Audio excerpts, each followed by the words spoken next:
2, 1. Good evening and welcome to the Monday, May 22nd, 2023, Kent County Public Schools Board of Education work session meeting. This is a Quarterly meeting. quarterly meeting. This is an open session. The next item on our agenda is the approval of the agenda. The administration is recommending of the approval of the agenda as presented. Do we have a motion to do so? I make a motion to approve. Mr. Rhodes has the motion. Do we have a second? I'll second. We have a second by Ms. Sullivan. Any comments, questions? Hearing none, we'll go ahead and we'll call for the vote. All those in favor? Aye. Aye. Opposed? Hearing no opposition, the motion passes. Thank you, everyone. The next item on the agenda is the Pledge of Allegiance. Mr. Wallace, would you take us in? I pledge allegiance to the flag of the United States of America and to the republic for which it stands, one nation, under God, indivisible, with liberty and justice for all. Thank you.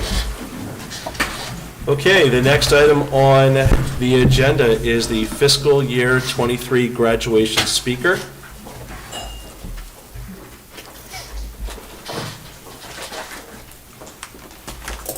Hello. Hello, Ms. Semsetter. Good evening, President Getz, Dr. Couch, and members of the board. My purpose this evening is to propose and provide information on the KCHS Class of 2023 graduation speaker. So typically what we do is we talk to the seniors. We have senior meetings, and the leadership seniors come together and talk about who they would like to speak at the graduation commencement exercises.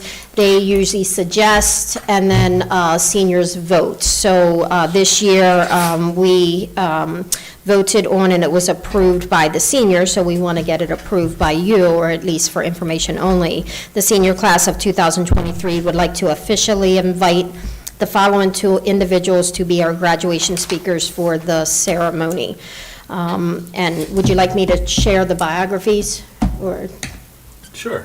Sure. Okay, so they chose two, Mrs. Andrea Anderson, who is currently in our building on staff, and then also Mrs. Taylor Hudson, who was on staff for Kent County Public Schools and a KCHS teacher last year, and she was actually the senior representative for that class. She was the teacher in charge. So Mrs. Andrea Anderson has been a mentor and advocate for youth since her first position as an admissions counselor at her alma mater, Washington College. From early in her career, she worked with students to help them realize their potential and opportunities. As an advisor to students in free enterprise, she coached young entrepreneurs and leaders to build communication skills, poise, and confidence. After 10 years working at Washington College, holding various positions in the Office of Admissions and Financial Aid, Andrea started working with Maryland Business Roundtable for Education for the Next Generation Scholars, which is the NGS program in Kent County. Her role involves engaging with and also mentoring high school students to steer their future pathways to success. In addition to her professional career, Andrea is also a motivational coach, a personal trainer, and a group fitness instructor, and has personal goals to visit all 63 U.S. national parks. She's got 25 down. She lives in Centerville, Maryland, with her husband. So we're very excited for her to possibly be speaking at the ceremony. Mrs. Taylor Hudson was the second. She has graduated from Kent County High School in 2010. During her time at KCHS, she found a love for language and education. She attended Salisbury University, obtaining her bachelor's degree in English, linguistics, and her master's degree in secondary education, which was English. During her student teaching, she was selected as a Teacher of Promise by the Maryland State Department of Education. She taught at Easton High School for 4 years before returning to Kent County High School to teach for 2 years. And then in 2021, she was awarded the title of Promising Educator by the county. KCPS, and additionally, she has served as a class advisor for the class of 2023. She continues her journey with education in a new setting, working with the Dixon Group as the organizational development specialist. In addition to responsibilities with training and development, this role allows her to continue partnerships with local school systems. Mrs. Hudson was recently able to award the Dixon Group Scholarship to graduating senior Sienna Rose. So the administration recommends approval for Mrs. Andra Anderson and also Mrs. Taylor Hudson as the KCHS Class of 2023 graduation speakers. Any questions? Any questions? Okay, as Ms. Hemstetter mentioned, the administration is recommending approval of Mrs. Andra Anderson and Mrs. Taylor Hudson as the KCHS Class of 2023 graduation speakers. Do we have a motion to approve? I motion to approve those speakers. Ms. McGee has the motion. Do we have a second? I'll second. We have a second by Ms. Sullivan. Any further comments or questions? Hearing none, we'll go ahead and call for the vote. All those in favor? Aye. Opposed? Mr. Wallace? I also vote to approve the graduation speakers. Thank you. The motion passes as presented. Thank you very much, Ms. Hemstetter. Perfect. Thank you so much. Appreciate it. Thank you. Okay, moving on to Section 2B, the Kent County Middle School Feasibility Study Update. Thank you, Mr. President, members of the board. We have representatives from Crabtree, Rohrbar, and Associates, our CRA architects who have been working on the feasibility study, and tonight is just to provide you with an update and progress in terms of where we're at with the feasibility study and what are our next steps with regard to the study itself. So I would like to introduce our representatives from CRA. So if you would introduce yourselves to the group, that would be great. Thank you. My name is Grace Highland. I'm the project manager with Crabtree Rohrbar Associates. And my name is John Pryor, also with Crabtree Rohrbar, project manager, project architect. Welcome. So we have on the screen here our agenda for tonight. We want to do a brief introduction. We'll review some of the existing facility conditions. We want to talk about the design options that we've explored thus far, and then we'll talk about the next steps for moving forward.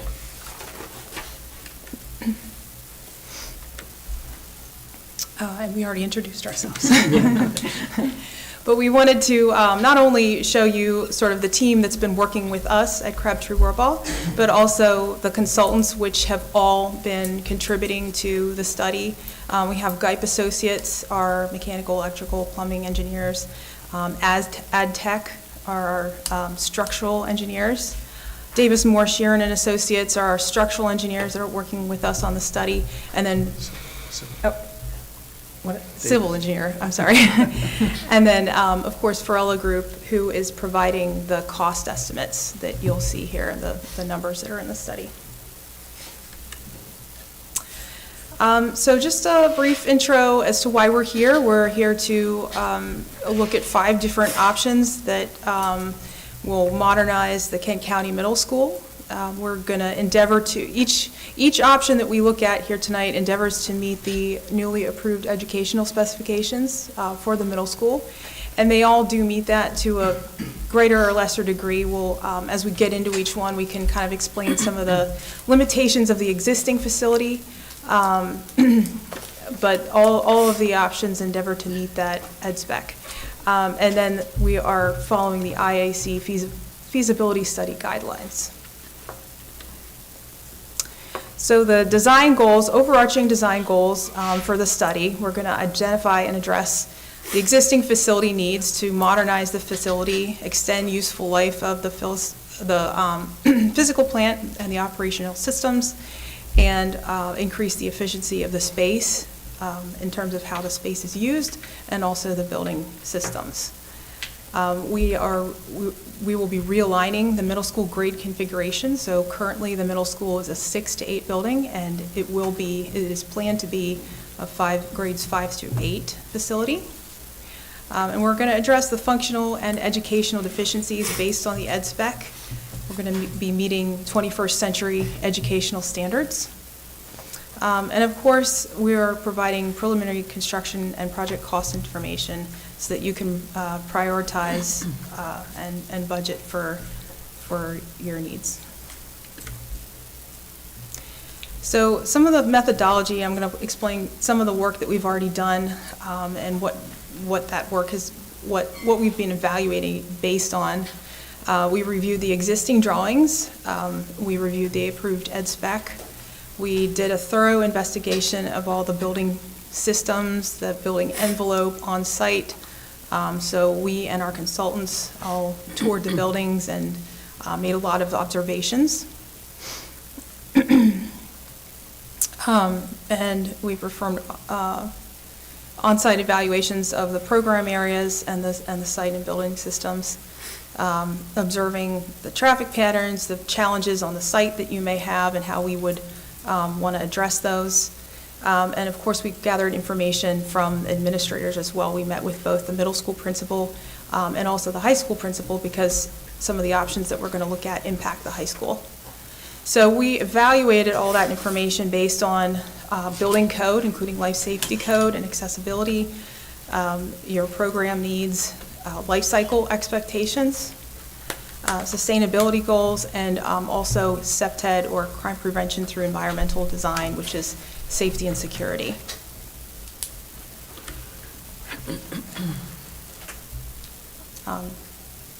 And also, just on methodology, I wanted to explain that the construction cost estimates that you see in this presentation, they're all the costs associated with the project, all the construction costs, including contractor overhead profit, bonds and insurance, contingencies, escalation, and phasing premiums where we have phasing.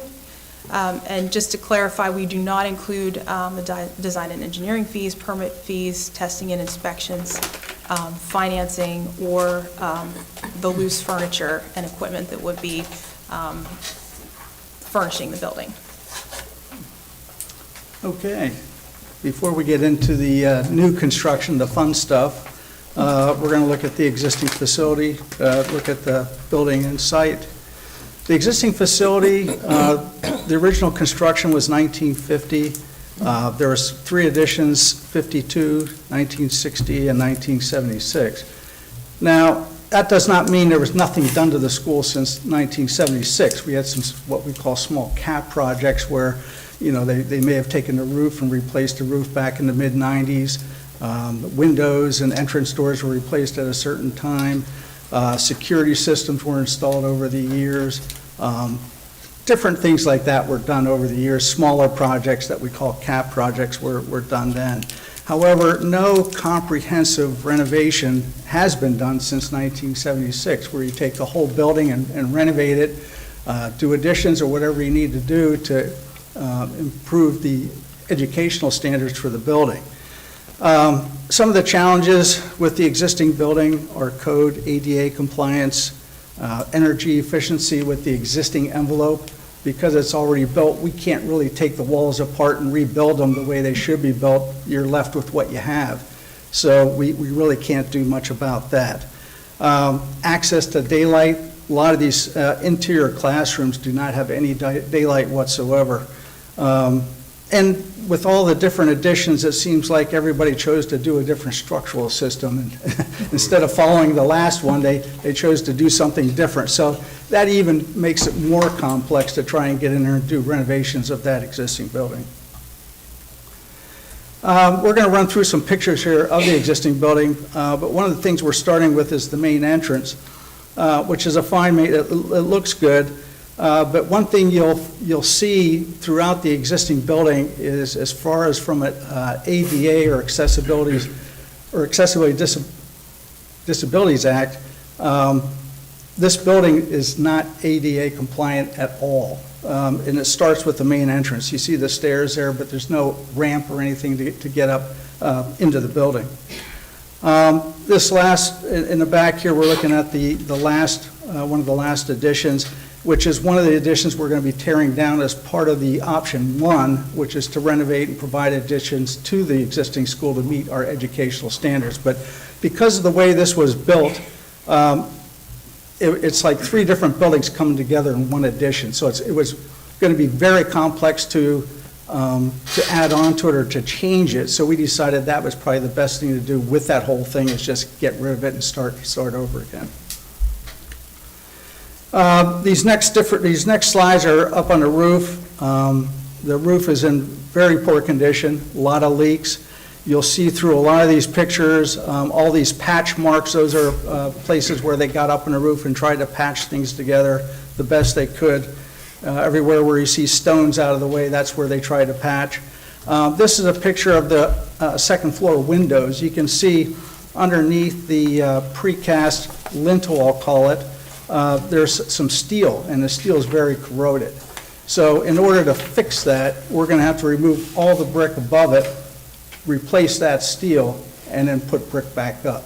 So it's a very complex, tedious renovation to fix that, but it's very important, obviously. This is showing a picture of some of the mortar joints. The whole building needs repointed. There's a lot of joints missing throughout the building. So yeah, that's one thing that would have to be done as part of the project. Going inside the building, this is a picture of the lockers. The lockers are pretty much in poor condition as well. A lot of rust throughout. You can see a door missing. Interior finishes, and then also the door hardware. You can see you have a mishmash of different types of door hardware on the door. Picture on the right is a picture of a closer that was probably installed in the original building. That's how old it is. They're very good closers, but you'll never find parts for it if anything were to break down with it. This is just a picture, general picture of your instrumental room, showing a lot. There's not storage for any instruments within that room. The floor tile is outdated. The ceiling tiles are outdated. The lights are also outdated as well. LEDs is what you want to use today. It's the most energy efficient type of light to use.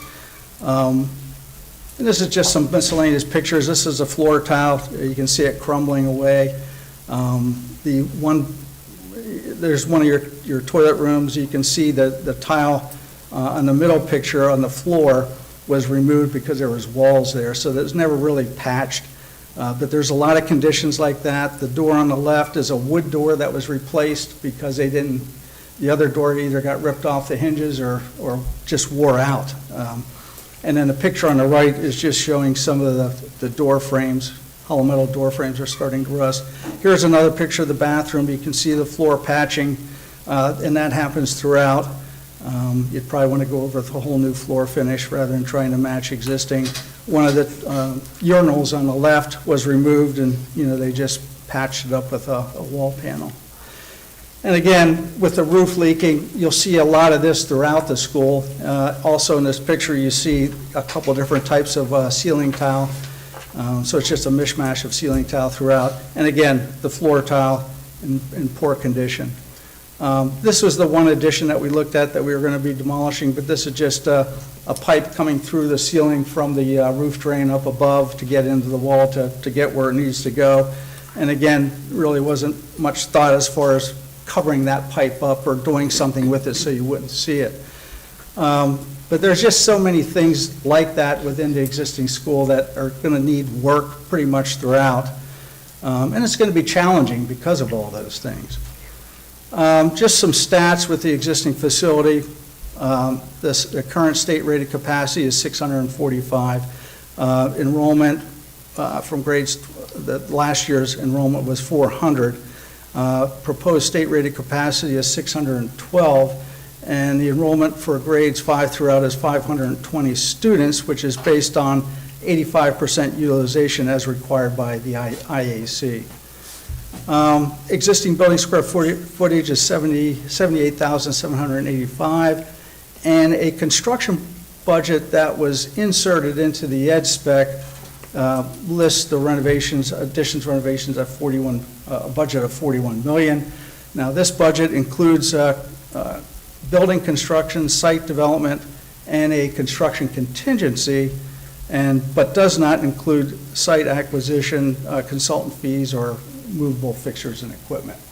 So again, we're trying to compare apples to apples. When you see our new costs, associated with all the options, we want to make sure this coincides with what we're doing for those costs as well. And I just want to point out too, when you look at the floor plan for the building, and this is something that we'll talk about when we get into the first option where we're renovating the building, but all the light yellow that you see is the circulation. And you can see particularly the space with the L's in the middle. That's the library, and the circulation actually cuts through the library. And you can see just throughout the entire building, the circulation is really cut up, and it's hard to get from one space to another, so you're walking through the library to get to a class. And that's just something that was really important that I wanted to kind of highlight, and something that we want to address with the renovation option. Yeah, and again, all the interior spaces you see, again, don't have windows into those spaces. Right. This is also a floor plan of the existing building, the way it's used right now.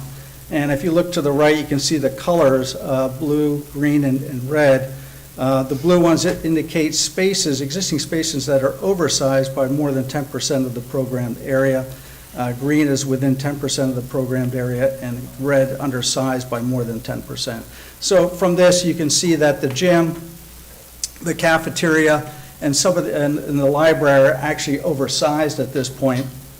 And then you see a lot of the red, which are undersized at this point, as far as the new ed spec. And then what that tells you is, we're going to be moving a lot of walls in order to get the building to meet the ed spec. And there's some walls that we may not move, 6 inches or a foot to try and achieve that. Again, we're going to leave those walls just so you don't have to remove them and spend the money to do that. But yeah. Right. Yeah. So with the renovation option, it's going to be harder to meet the ed spec in the truest sense, because we're going to have some spaces that tend to be a little over or a little under, just due to the fact that they're existing spaces. Yeah, the existing gym, we're not going to try and restructure that. I mean, that is what it is. It's a nice gym. It's fully sized for high school basketball. Nice size court. It's got bleachers and everything. So, certainly not going to get rid of that because it doesn't meet the ed spec. But it's just one example that you see with the existing building. So just to show you the existing site and how the circulation works on and around the site, we have the different items kind of labeled on the plan that you see there. The bus drop-off area occurs to the southwest, and that's the area where the buses drop off, but there's not quite enough space for all the buses, so a lot of them pull in there, but then some of them also drop off along East Campus Avenue, and that's where the parents drop off as well. So not a very good separation between buses and parents, and we'd like to try to improve that. The staff parking and loading receiving area is to the back. That's the northwest, the letter C there. And then the community and recreational area, I just want to make a note of that. That is an area that's used by the community. There are some exercise stations and a walking path. And so if we disrupt that, and as particular with the option 2 that we'll show you, the new school on this site, we would be building back those facilities on the site. And that is included in the cost for that option. Okay, so on-site parking is rather limited. A lot of the parking is off-site, either on the street or along School Street. As I mentioned, the buses don't all fit in the drop-off zone, and we want to really separate that vehicular and bus traffic if we can. So this is an overview of all the options, and we will show this same exact slide later in the presentation, so don't feel you have to absorb all this now. But we just wanted to show you a snapshot of all of them before we get into each one and describe each one in more detail. So option 1 is a renovation in addition to the existing school. Option 2 is replacing the school at the existing Chestertown site and then demolishing the old school after the new one is built. Option 3 is a replacement middle school at an alternative site.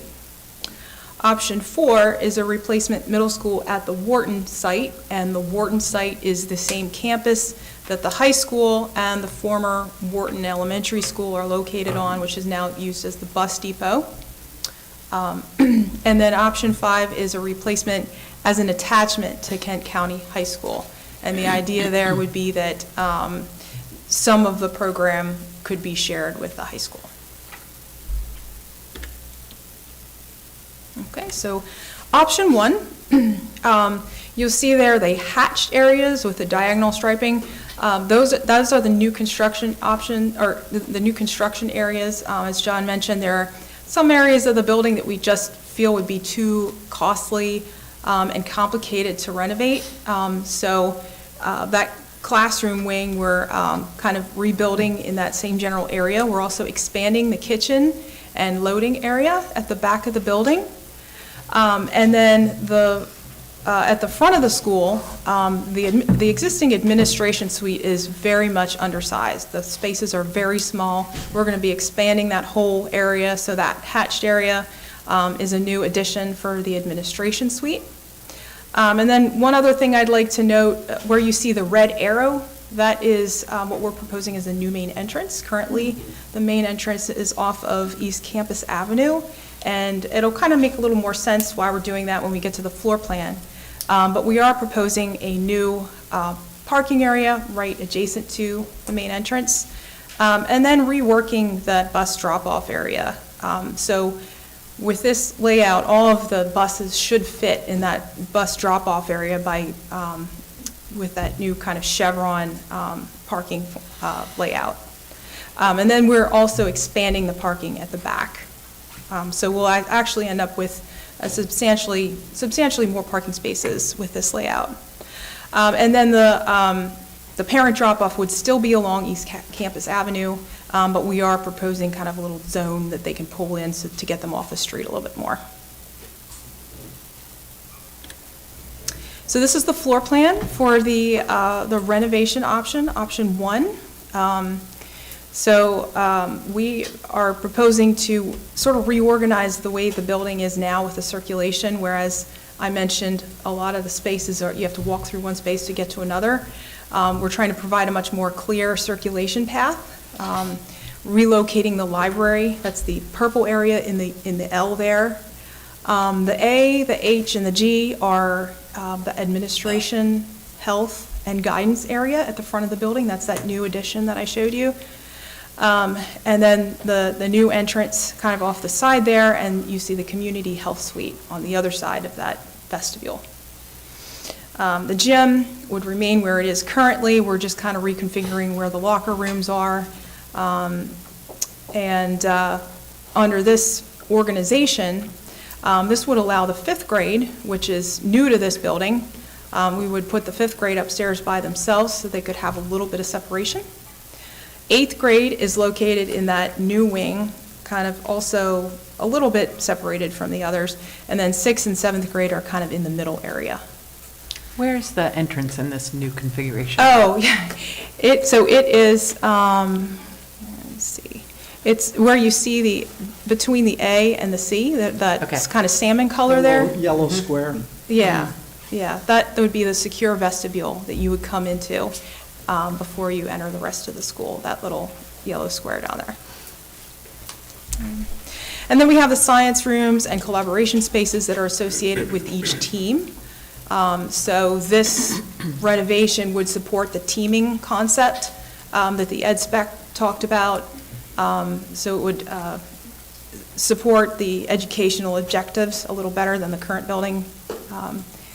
We'll be expanding the kitchen, that's that kind of brown area with the K, and building a new mechanical room. And then the cafeteria is actually one space that was oversized when we compared the new ed spec with the existing building. So we're taking a little bit of that space and building the new art room. So the art, that's the blue space with the A, and then the two kind of salmon color, the IN and the M there, that is the music program, so instrumental and general music. So art and music would be kind of in the same general area as the cafeteria. Before you go on to the next one. Go ahead. Real quick, a couple things I didn't cover in the initial part, but with this new addition that we're building here, you can see it's going to be one grade grouping, one team. And the reason for that is we're going to build that first and create what we call swing space to put students to be able to renovate the rest of the building. So you put students in it, build that, put the students in there, renovate the areas that they were in. But we'd also have to include a modular classrooms out in the back of this thing to be able to handle all the students that we would want to put in this swing space to be able to do a nice chunk of building at one time. Couple other quick things. The stair towers did not meet code. You know, they have to be fully enclosed and rated. All the corridors would have to be rated as well, not rated, but sealed at the top of the partitions where they meet the structure. A new elevator is being put in here to make it accessible to the second floor. But I just wanted to point out some of those things before we move on, that the reason for putting this addition out there and getting this nice grouping of a classroom was also for phasing as well, once we get into that. Yeah, and this would be a complete comprehensive renovation. So the things that you don't see in this picture, the mechanical systems, those would all be completely replaced. Everything would be completely upgraded to meet current code and standards. And also, all the asbestos would be removed as well. There's quite a bit of asbestos in this building associated with the floor tiles, the mastic, just a lot of different things. And with something like this, even once you get into the construction of it, you may run into stuff like that just hasn't been acknowledged yet in the reports that we have to look at. The elevator, would there be 2 elevators on Yeah, either so side of the currently building? the building does not have an elevator to the second floor, so we would be providing 1 elevator. Okay. We're proposing, it can go at either end of that 2-story area, I think, but where we're currently proposing is, if you see, there's some toilet rooms in the brown, kind of at the intersection between that new addition and where the library is, and that's where we're proposing to locate the elevator. I'm just thinking of the 2 common areas, of course, are the kitchen and then the gym, which are on opposite sides of the building. So now if you have somebody coming up or down the elevator that needed to go to one of those 2 places, they're Right. on the opposite building, potentially. Right. Opposite side, okay. Yeah, I Thank mean, you. only one elevator is required. It gets very expensive when you try and add additional elevators. You're well over $100,000 per elevator, especially for something like this where we're dealing with existing conditions. We're not building new, we'd have to somehow fit this thing in there. So it's going to be a lot more costly. Where do you anticipate putting the modular classrooms? And how much will that cost? Because that's not Site included in the Well, construction. as part of our estimates, we did take it into account, Okay. the phasing. I mean, this is going to obviously by far be the most complicated as far as phasing goes of all the options. And we do have a cost associated with that in the estimates. But, yeah, I mean, the modulars are included. There's things that are going to happen during phasing, like having to relocate the administration from one end of the building to the other, build temporary walls and have a new entrance for them, not a new one, but have another entrance come into where they're going to be located. Temporary parking areas have to be built. I mean, there's just a lot of cost associated with phasing for this to be able to make it as good as you possibly can. It's going to, no matter what you do, it's going to be an interruption to everything that you're doing here at the school. But it's going to be very costly. Once again, where do you anticipate putting the Oh, I'm modular sorry. classrooms? Yeah, what we'd probably do is when that first summer, we'd start by obviously building the addition, but we'd also do that in that first summer as well. So Located out, kind of. would we still need modular classrooms? Yes. Okay. Would you delete them? Yeah, no, we need it. And Oh, so- yes, you would So where are definitely- you going to put them? Oh, out in the back, if looking at the site drawing here, if you see the open play fields in the back, you see that one basketball court? I know where the basketball court exists now, and the tennis courts behind Yeah, that. so it'd be like right into the play fields right there, to kind of keep it isolated from all the construction happening out front. Okay. This would be in an area that would have them in an area that they wouldn't have to worry about coming into contact at all with construction. And again, the temporary entrance for admin will also be back there as well. So again, keeping everything away from the construction where it's happening out front. Okay, thank you. Do any of these costs include, I guess what I'm asking is piping, anything in-ground? I mean, has that been taken into consideration of cost? In-ground as far as? Any pipes that, a few years ago, we had a pipe that broke. Yes, And yes, we'd be thankfully we had replacing, Holiday. anything we can get out, we would be replacing, yeah. Yeah, because those piping, that piping has to be Yeah. very, very old. Brittle. Okay. Any other questions about option one before we move on? Okay, so we have laid out some opportunities and challenges with this option. So we're reorganizing the existing building. We feel we can greatly improve at least the circulation and support the learning team concept. We're replacing and/or updating all the mechanical systems, basically gutting them and making everything code compliant and up to date. Addressing accessibility, including adding an elevator, and improving traffic circulation on and around the site. And one of the pros too, and it maintains your existing neighborhood site. And in talking to the principal, she really liked the site, and I think a lot of people in the community do. So this would maintain that site. Some challenges that go along with this option. So the ed spec outlined a certain number of outdoor facilities. This site doesn't really have the acreage to support all of those. And although the new construction shall be energy efficient, we're still going to be left with the remainder of the building, which is existing construction. And we can't completely, we can't give a new building envelope. We can improve it. But it will still date from the 1950s. And then another challenge, of course, as we mentioned, is just the different structural systems will make it a very complicated renovation project. And it's phased occupied construction. And with each of these options, we do give a construction duration. This option is by far the longest construction duration of 40 months. So that would mean 40 months of construction going on while there are students in the building. That would So be that's- an entire middle school experience for Yes. Yeah. a couple of grades. Okay. Yeah, so that's not a small consideration. I have a question about the water management. I remember before, there's some areas where there's runoff of the water. Is that included in this, or little collecting areas, or? Yes, Storm management? Yes, Storm management, that's what I was trying to grab. Yeah. Yeah, we don't actually have the design in here for the stormwater, but we have costs included that would support the stormwater management system that we'd have to use for this. But we don't have them actually located here right now. I'm asking this because I just don't know. Having the geothermal well field looks like it's going to go right in the middle of, right now, what is a playing field.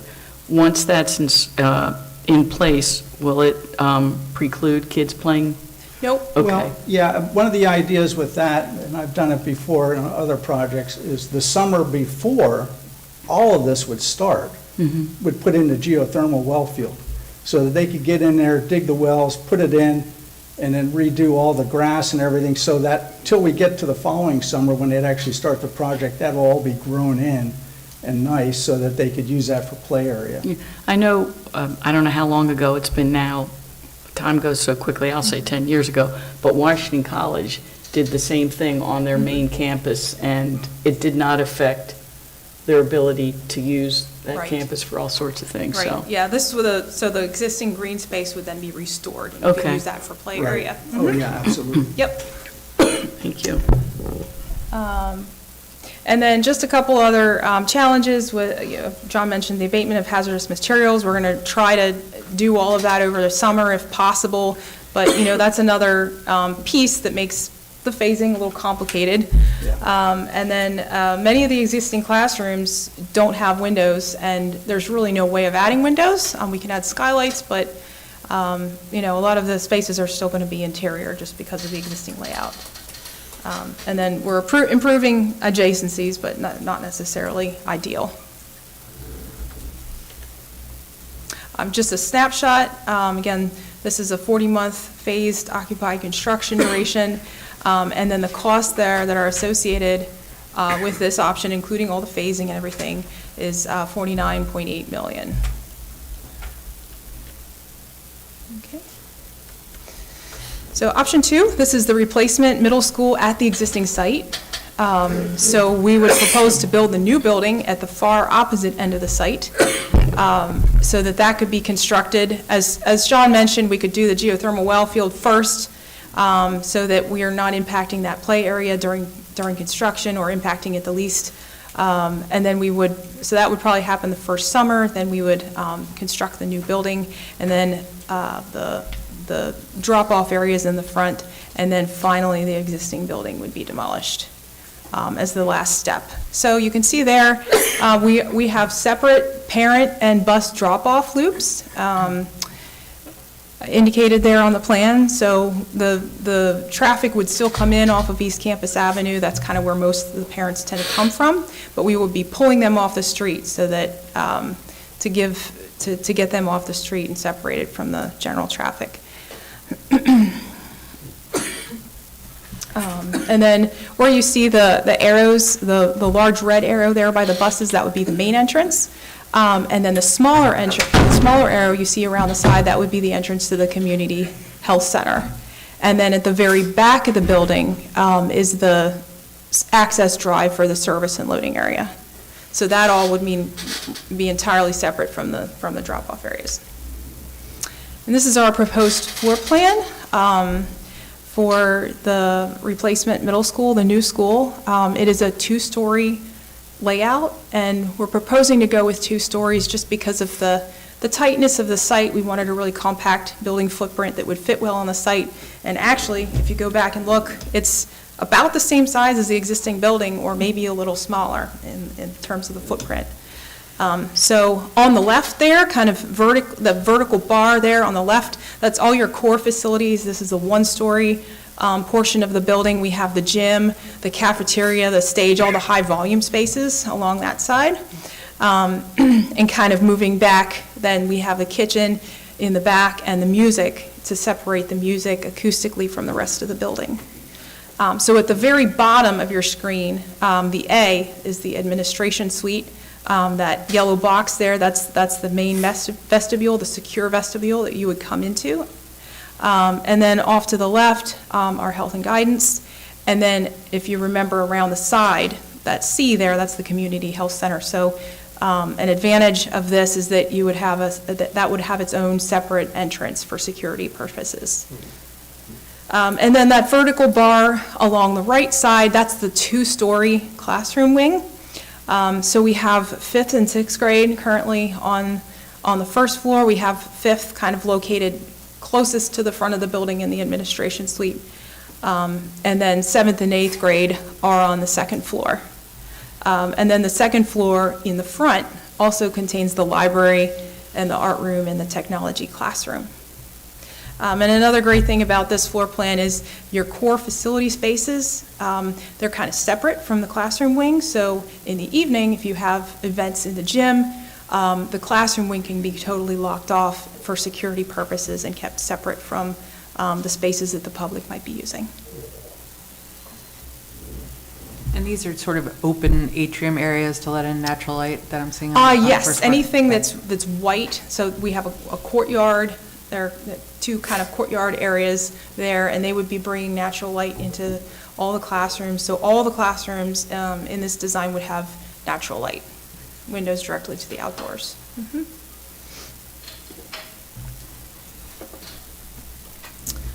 Just some opportunities and challenges associated with this option.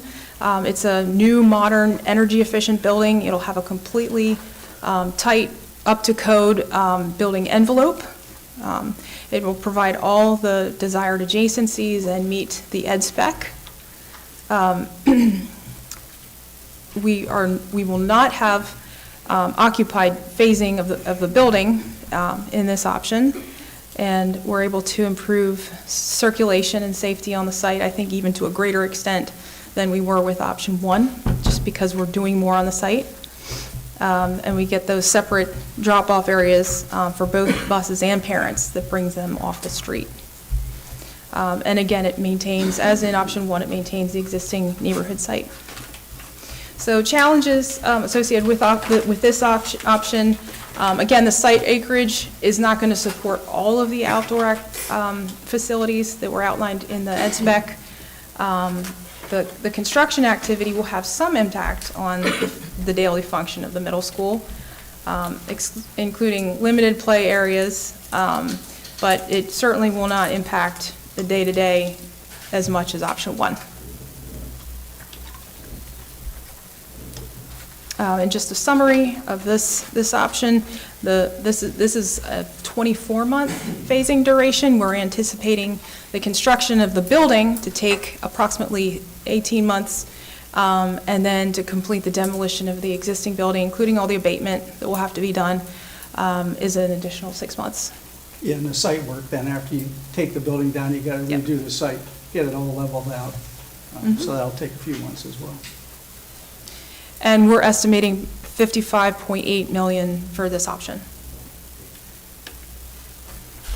Okay, so the third option is a replacement middle school at an alternative site. And there are a couple different sites that we looked at.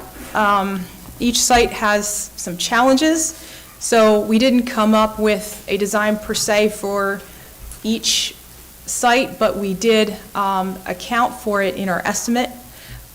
So the first site that we looked at, the Talbot Boulevard, Radcliffe Park parcel, this property is currently under contract for a planned development. Also, in doing some research, there's a significant grade change on the site, which would be a challenge with this site. And there's some easements and restricted forest area. And also just public access to the site would be a challenge with that site. And then the second site we looked at, the Chestertown Business Campus, we did have some interaction with the owner, and they felt that the industrial site may not be a good fit with or a mix with the buses and the parent traffic and everything mixing with the tractor trailer. So for cost estimating purposes, we used a generic site of 20 acres. So 20 acres is approximately how big the site would have to be to accommodate all of the outdoor educational facilities from the ed spec. And we used an average site acquisition cost based on our research. So that would be about $50,000 per acre. So this option has a premium of $1 million associated with it for that site acquisition. So that's just kind of how we arrived at that cost. Yeah, and one thing we did with this option, because we weren't using these two sites, so that we, like Ray said, we weren't locating a building on those sites just because we couldn't, because they weren't available to begin with, so why go to that extent? We actually took a 20-acre site of what we thought, again, what it would take to get all the site amenities on that site, and assuming the site's pretty level.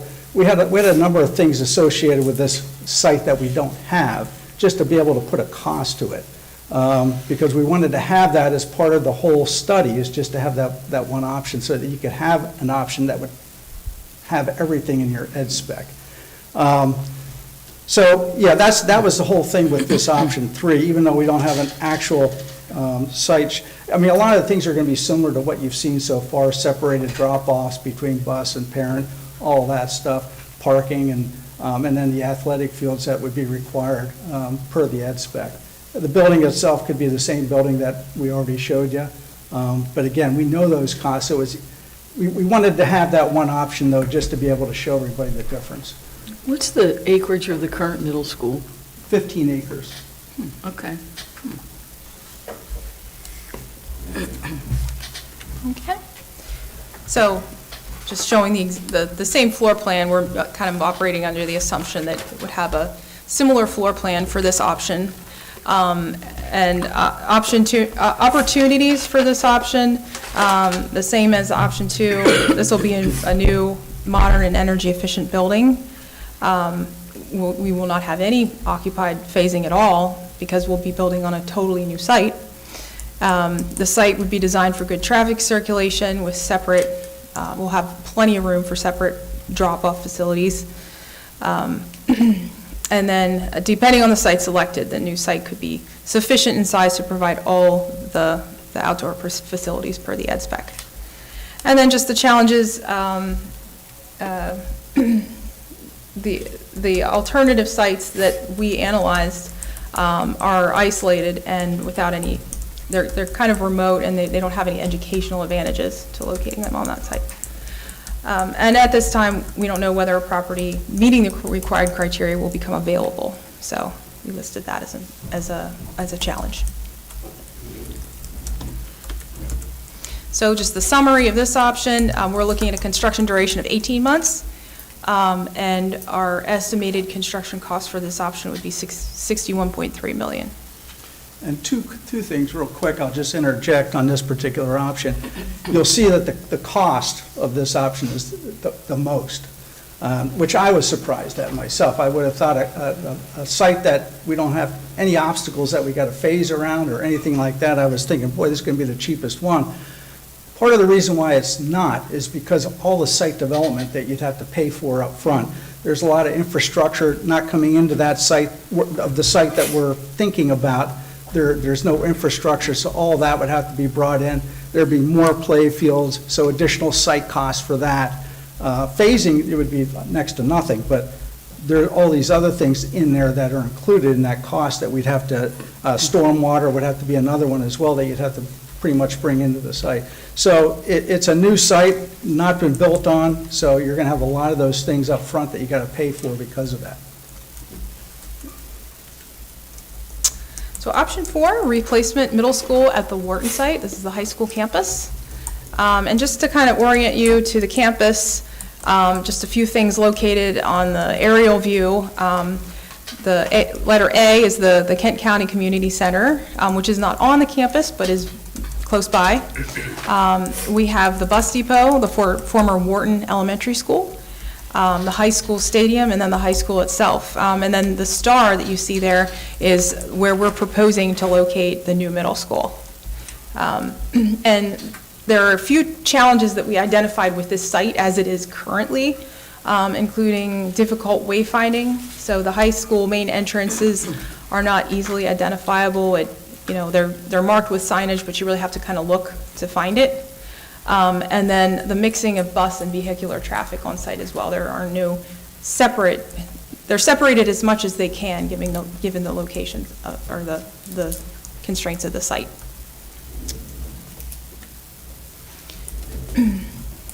So the site plan of option 4, you see the new building in white, the new Kent County Middle School. We are proposing to, one of the things that we wanted to do right off the start was to keep any parent visitor traffic to the middle school completely separate from the high school. We didn't want to jam up the existing site circulation of the high school with the new traffic. So what we're proposing to do is bring the traffic for the new middle school off of Wharton Road there. You see the existing curb cut and drive. Off to the right is the rec center, and then our traffic would come in straight and around the bus depot. And then we have a new pedestrian aisle that's located in between the drop-off area for the buses for the middle school and the parent drop-off area. And what this allows us to do in creating that pedestrian aisle is create a lot of queuing distance for the parents that are dropping off. So the last thing we want is to have traffic backed out onto Wharton Road. So this would allow plenty of space for the cars to queue along. Then we're also expanding the parking area for the bus depot. We have spots shown for those buses to be parked. And then we do have some outdoor play area adjacent to the middle school that the middle school could use. It's big enough to put a soccer field, but not all the facilities that were listed in the ed spec. So under this option, the middle school students would use the high school playfields to some extent, would be shared. Would they be able to use the all-purpose fields at the community center? I would hope so. Okay. Because, They're not used during the day. yeah, and one of them's lighted, and they're getting ready to add lights to a second one. Right. So, and they're all-purpose. Yeah, this was actually the second location that we looked at. The first location, we actually kind of looked at putting the building where the playfields are now, kind of to the southeast of the building. But we really didn't think it made sense to disrupt the playfield, the practice fields that are already there. We felt the adjacency with the community center and the high school were really good, kind of where we have it located. And then I won't go through the floor plan again, but it's the same footprint that was with the previous option. So some opportunities and challenges with option 4. As with option 2 and 3, this will be a brand-new facility, energy efficient. There are opportunities also for educational alignment between the middle school and the high school as appropriate. So there may be advantages to having it on the same site. We are able to completely separate the parent vehicular traffic from the high school traffic. And we have some area for playfields adjacent to the building, but then sharing some with the high school. So some challenges associated with this option, and challenges, but also things that we just wanted to talk about. If at some point we did need more parking at that former Wharton Elementary building, we could locate it, I'll flip back to this plan. We could locate it where the CAP building is currently located. That's that potential additional parking that you see there adjacent to the bus drop-off area. So if we did need to expand parking at any point, that could be a potential location for that, and then we would relocate CAP.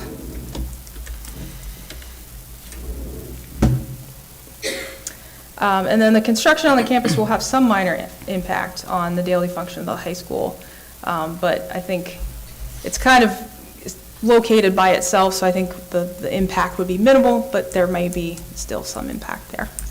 The two-story configuration, is that because of space limitation, or is there some sort of structural benefit to a two-story configuration? Well, a couple reasons. One is for what we talked about earlier, just keeping the building footprint compact. I think in all these options, except for option 3 maybe, because we don't know what that site is, you could probably do more of a one-story there. But for the other options, it was critical making this building as compact as possible.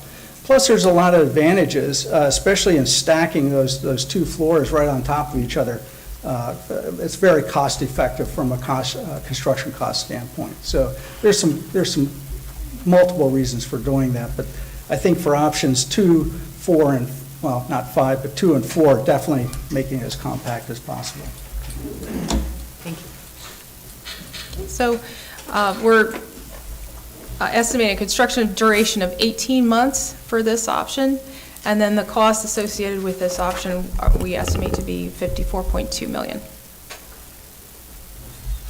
Okay, so option 5 is a little different. It's replacement as an attachment to Kent County High School, so putting an addition on the high school. And this is the proposed site layout for this option. So the white area there, the new Kent County Middle School, that is where we're proposing to put the addition, and there's a couple really good reasons for that. The advantage of this option comes in being able to potentially share the gym and the cafeteria, and possibly some other spaces with the high school.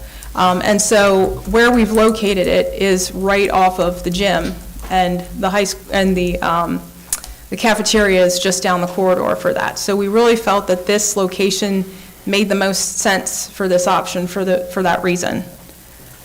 So just kind of to bring us back to some of the concerns that we heard with the high school as it is currently, with the wayfinding and just the fact that the main entrance is not really clear. We're proposing to take this opportunity to kind of create a new main entrance for the high school. So we would actually propose to relocate the administration from where it is currently to that area with the red arrow that says high school main entrance. So that kind of connector bar there would become the new administration for the high school. So the renovation of those areas that are dashed in white there, the renovation of those areas is included in the cost for this option. So again, as in option 4, we thought it was really important to separate traffic to the middle school from the existing high school traffic. So what we're proposing to do is to bring in 2 new curb cuts off of Lambs Meadow Road. So the one curb cut would be for the bus drop-off area, and that bus drop-off area is central to both the new middle school addition as well as the new high school main entrance. So that would allow all the buses to drop off in one zone, one area, and the high school students would enter their lobby, and the middle school students would enter their lobby. And then as far as the parent drop-off and the visitor parking, that would occur just, well, it's actually east, but plan north of the new addition in that parking area there. Do options 4 and 5 also include a community health center? Yes, they do, yes. Yeah, and in this option, you'll see it when I get to the plans, but the entrance to the community health center is where the existing administration suite entrance is at the high school. So it's that red arrow kind of down at the bottom adjacent to the auditorium. Okay. So this is the overall floor plan. I have a more blown up floor plan of the actual middle school addition, but this is the overall floor plan of the high school. And you can see that bar where it says Community Health Center, that's the location where the administration suite is currently, and that's where we're, and then that salmon color bar that kind of runs vertically, where you see high school main entrance, that's the new location of the administration suite, and we would create a new security vestibule and an entrance for the high school there. And then the middle school addition, I will flip to the next slide, which has a larger view of that. This again is a 2-story option to keep the footprint really tight. We have 5th and 6th grade on the bottom floor and 7th and 8th grade on the second floor. The administration suite is kind of located at where the new addition connects to the gym. So this would be a 2-sided lobby that they could enter. The buses drop off in one side, and then the parents and the main entrance would be on the other side. And I did want to point out with this layout too, with the completely new standalone floor plan, it had kind of a circular layout. You could circulate around. This is a more linear, and that would, one challenge with this layout, I would say, is that the grades would walk past each other more often, so there would be more mixing and interaction of the kids in the corridor. So just something to consider. Just remind me, so would the middle school kids use the gym and the Yes. auditorium? Yes. And the cafeteria? Yes. Okay, that's. Yeah. So the major Scheduling an awful lot We'll of talk lunch about- shifts if you're trying to Yeah. keep kids We'll separated. talk about that in challenges. Yeah, so the main difference that you see with That's a this floor huge plan, there is no separate kitchen, cafeteria, or gym with this. We have an auxiliary gym, but for the main gym, the students would be using the high school gym. So when we say an auxiliary gym, that could be used for PE during the day, but if they had like their intramural or their boys and girls basketball games in the evenings, they would have to use the main gym. So it'd be scheduling. Yeah. They would have an auxiliary gym for the middle school, but there would be the main gym that they would have to share. Okay, and the cafeteria would be the same size it is now? Yes, which we believe there's enough space there, space-wise. It comes down to a scheduling issue. Because the high school is on a block schedule and the middle school is on 90-minute periods, it just becomes challenging to share those spaces. And then that is a major challenge. So how early would they be eating lunch? Because, I mean, they already have, the lunch goes from a certain time to a certain time. Yeah, we'd have to add a accommodate what you already serving. have. We'd have to add a serving.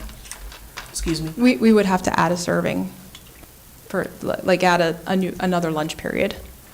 Would you like me to share? I'm sorry. Oh, yeah. Mhm. Currently, we have 2 lunch shifts that we use at the high school. The first lunch shift starts at 10:50, goes to 11:20, and then from 11:20 to 12:20, the cafeteria is free, so which would be an opportunity to put 2 lunch shifts in there. And then the second lunch for the high school is from 12:20 to 12:50. So currently, we have what we call bookend lunch shifts, because we have a 90-minute block, so we do the 30 minutes at the front of that third period block and the 30 minutes at the end of that. But realistically, that's still not enough time. Well, I was going to say, An idea or a visual. when the high school building was originally built, and I was there, we had a lot more kids. We had 3 lunch shifts. So, During COVID, we had 3 lunch shifts.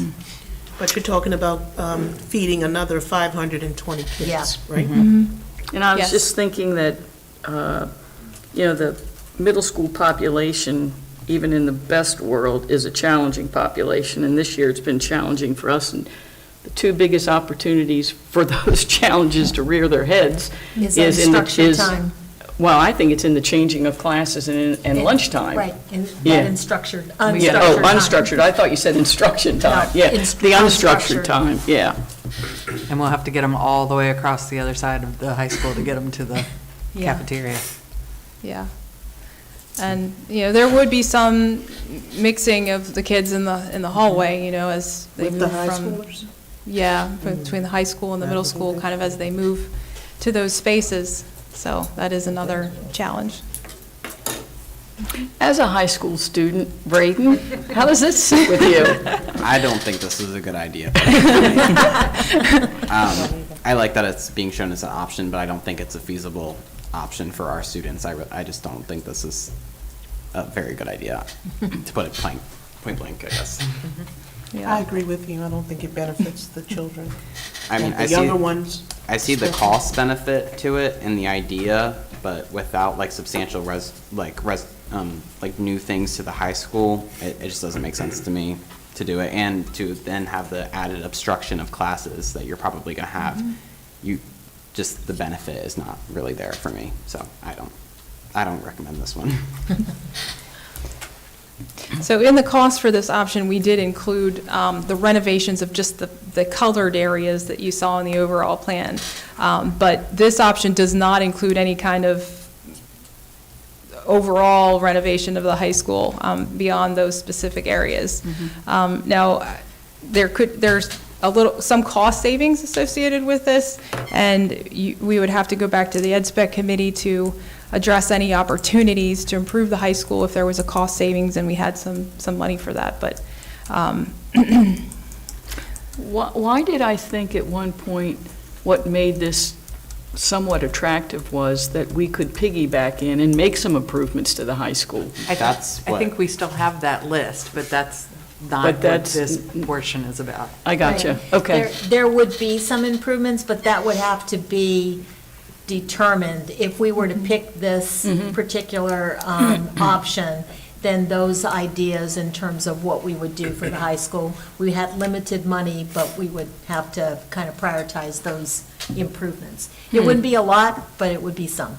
Yeah, that makes it, to me, less sellable of an idea. Yeah. Also, it doesn't sound like we could get as big of a bang for our buck as I thought we might in the beginning. Yeah, I think the original thought was if the middle school didn't have to build a gymnasium, or cafeteria or kitchen, that cost savings alone would make it pretty attractive. Yeah. But there's a lot of other obstacles that have come up. Yeah, so another couple things I want to point out. With this option, because of the location and because of where it needs to be to programmatically fit with the high school, there really is no space adjacent to the addition for any outdoor activities. So the middle school kids would have to walk around the high school to use the play fields. So I see that as a challenge. And then the phased construction, well, the addition itself can be mostly, it can be mostly contained, but you're still going to be impacting the site a lot with this option. You're going to be impacting site circulation, and the renovations to the high school will have to be done over the summer, so there is some phasing involved with it. I think we had 20 months of construction for this option.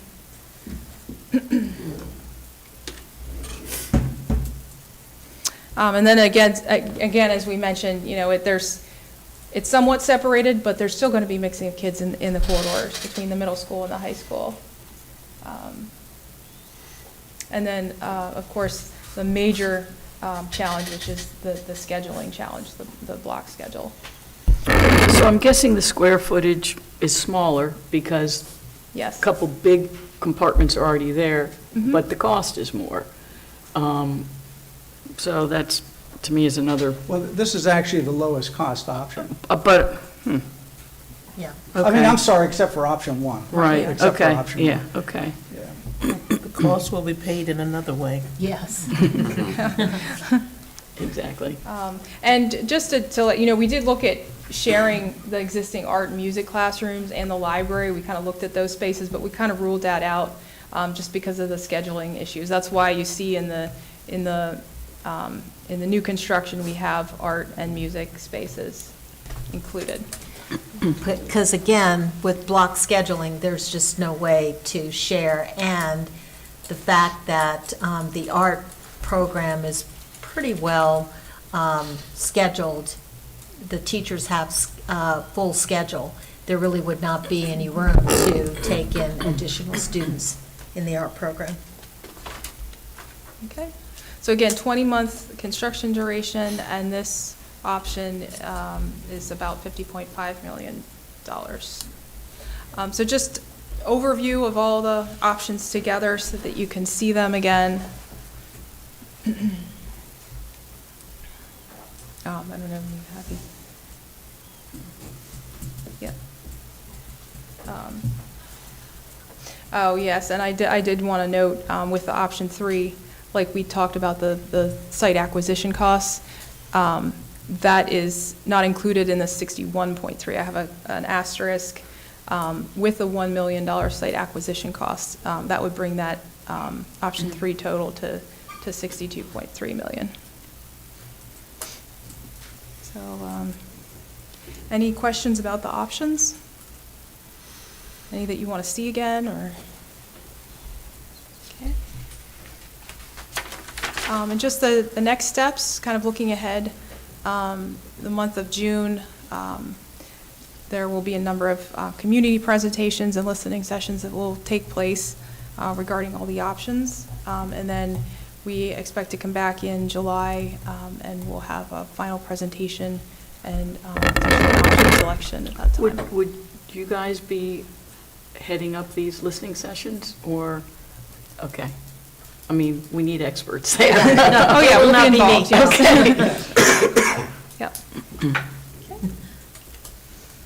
Any questions? Thank you. It's a lot of information there, so thank you for bearing with us, but. Thank you. Yeah, thank you. Thank you for coming in and walking through that. I mean, obviously, there's still a lot more to go, but, this is great. We really appreciate it. Okay. Thank Thanks. you. Thank you very much. No problem.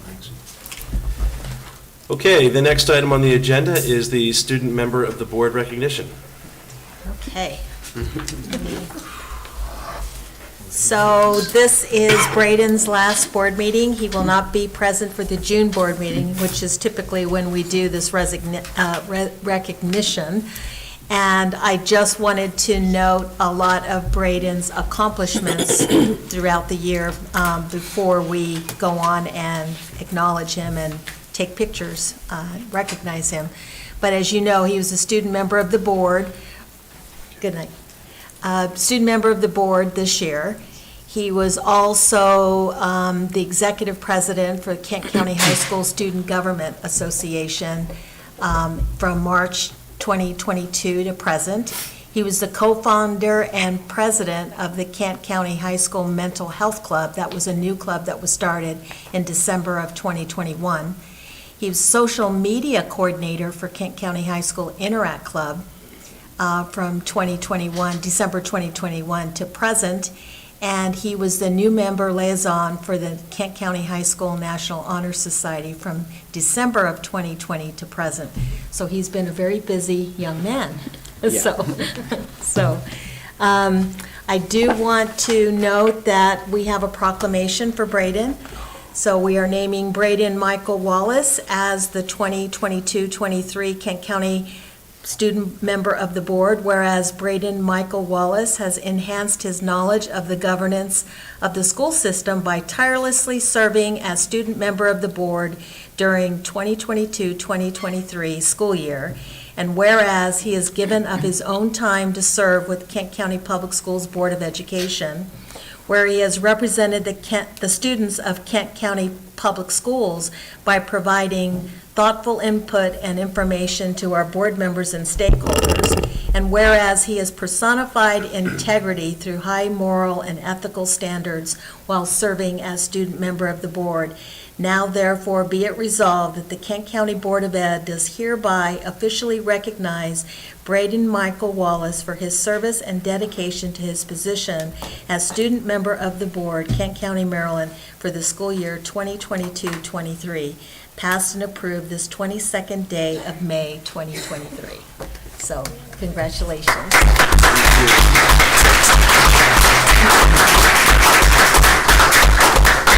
Thank you, We guys. also Thank have you. a certificate of recognition as a student member of the board, and so that is for you as well. And I know the board would like to have a picture of you. Braden, where are you going next year? I'm going to University of Maryland, College Park. For you. Trip.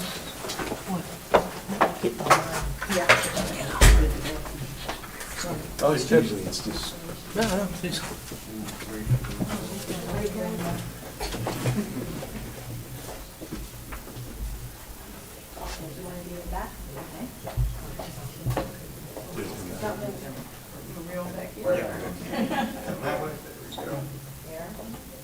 Let's see. You go on the other side of it.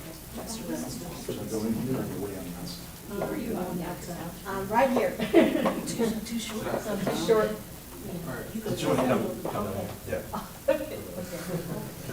All right. Dr. Cash, you're right behind him, so yeah. Perfect. There we go. All right. If everybody looks at me real quick, 1, 2, 3, here we go.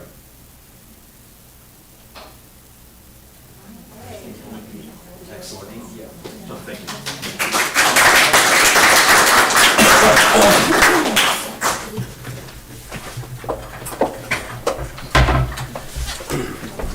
I also want to recognize Mr. Wallace for his help in helping us pass House Bill 402 and Senate Bill 402. He and one of his classmates also, who's going to be the incoming SMOB for next year, testified at the Senate hearing, and they did an excellent job. I know that Senator Hershey sent you, his office should have sent you thanks for your participation. I know it was a long day because we had to Yeah. wait forever. We were there for 5 hours. I know. We were given a time, and then we all signed on ready to testify, and it took 5 hours before we could testify. So Yeah. it was definitely commitment Yeah. on his part. We were getting a little worried about whether we were actually going to get called, but we did. So I thank you for that, and I certainly appreciate your thoughtful participation, and you get to vote, and at least on, as far as the minutes go, And so that has been a very positive influence, I think, on the board and also on the administration. So we appreciate your dedication. All right, thank you so much. Yeah, Braden, I'll just add, I've had the pleasure of knowing you since you were about this tall. And I've just been really impressed with your character and the person that you are. Not only in sports on the rec field, but also in everything else that you've done. It's been an absolute pleasure for me to see you grow into the person that you are today, and I'm just really excited, with that, and with your future and where you're going. So, my hats are off to you. You certainly set the bar really high for a lot of people behind you, but thank you. Thank you for all that you've done. You're welcome. Thank you guys so much for having me this year. Okay. All right. Okay, the next item, excuse me, on the agenda is the Ethics Panel appointment. Okay, we had, excuse me?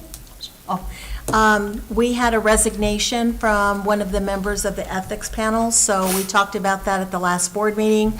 We advertised and put it out on social media on our website about trying to secure applications for the ethics panel.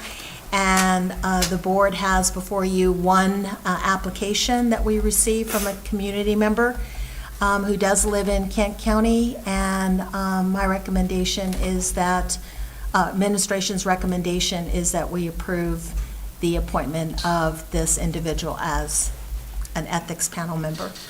Okay, as Dr. Couch just mentioned, the administration is recommending approval of this eligible candidate for the ethics panel. Looking for a motion to approve. I got a couple of questions. So I know it's the remainder of the expired term. When does the term end? Is it a three-year term? It's a three-year term. Okay. And so we had initially appointed the member that resigned in January. So Okay. it's pretty much a three-year commitment. Shouldn't we name the person? Yeah, we can. Okay. But I wanted to make sure, I I'd think that when you. I'd like to vote first. Let's have the vote for the person and then announce who the person is after, if that's okay. Well, okay. Okay? Do we have a motion to approve? I move to approve.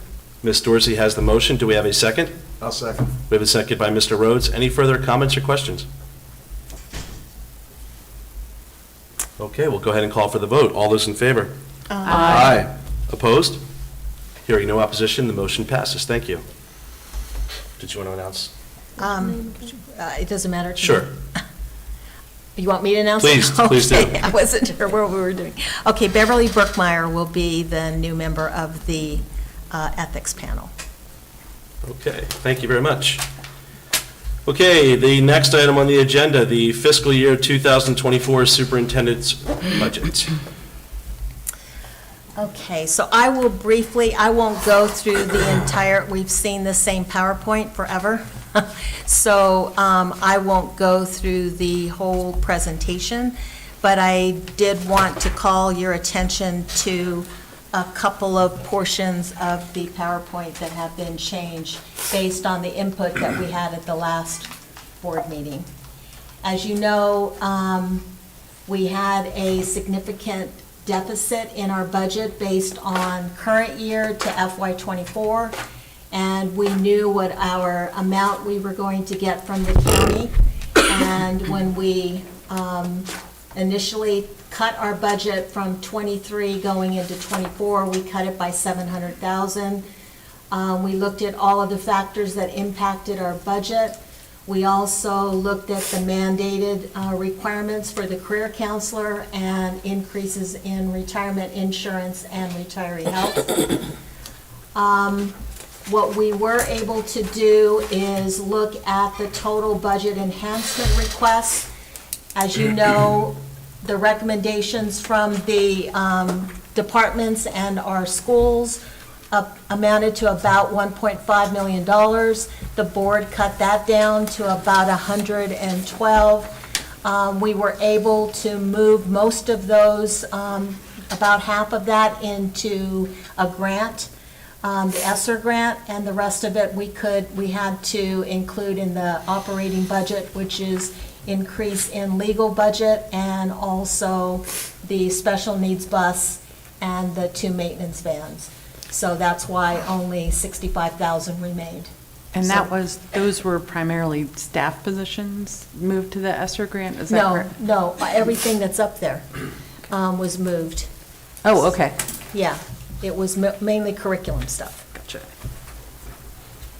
Curriculum purchases, the world language, Spanish, digital, textbook, all of those things that are included. The only thing that we did not put into the grant, we could not put legal into a grant, and we couldn't put the purchase of the special needs bus and the enterprise lease. And the ESSER grant finishes in '25, is that? Yep, next year. Okay. So we'll have the same problem, reoccurring problem Right. in '25. So, looking at what the costs were that we had to account for, we have the retirement increase, the health insurance increase, the retiree health insurance increase, the career counselor, the blueprint coordinator. We will see an increase in funding for the blueprint coordinator. So one of the things that we will do is move Mr. Porter from ESSER, the ESSER grant into the the, budget. to the local grant, yeah, and that freed up some money that we could kind of do a flip-flop. So, put some of these other costs into the grant by flipping Mr. Porter into the local budget. And then that's where the budget enhancements were reduced from 112,000 to 65,000, meaning we still had a shortfall of 1,063,283. So the board made some recommendations in terms of what we would cut out of the budget to try to balance. We reduced 7.5 teachers, 5 instructional assistants. We proposed to reduce 1 custodian. We did some restructuring of the health services that we provide in the schools. We are eliminating the coordinator for student services. We did some transportation efficiencies, operation efficiencies. We looked at savings of retirements, reduction in our cost to Discovery Education, and then reduction of the late bus. All of those amounted to a savings of $1,414,010.63. Could you? Now, if you will add in the 700,000 that we also reduced, that is a total reduction in our budget of $2,114,011. So that was a significant cut. This is by far the most reduction we've had to take in our budget since consolidation. So I just kind of put everything in perspective there. Could you sort of explain how the coordinator of student services position is going to be Yeah, sort of who's picking up fulfilled? those responsibilities? We are going to go back to the model that we had before we added the coordinator of student services. We're going to add back in a PPW, which is a pupil Personnel worker, and so that person will take up those responsibilities, and we'll add that position back in. So we're reducing one, but we're adding one. So what's the difference between, I'm not saying, the monetary, what's the difference in the Well, monetary? we're eliminating the truancy, we'll eliminate the truancy, and so basically, it's a cancellation. We're not adding a new position. We're eliminating the coordinator of student services, we're eliminating the truancy, and then we're adding the PPW.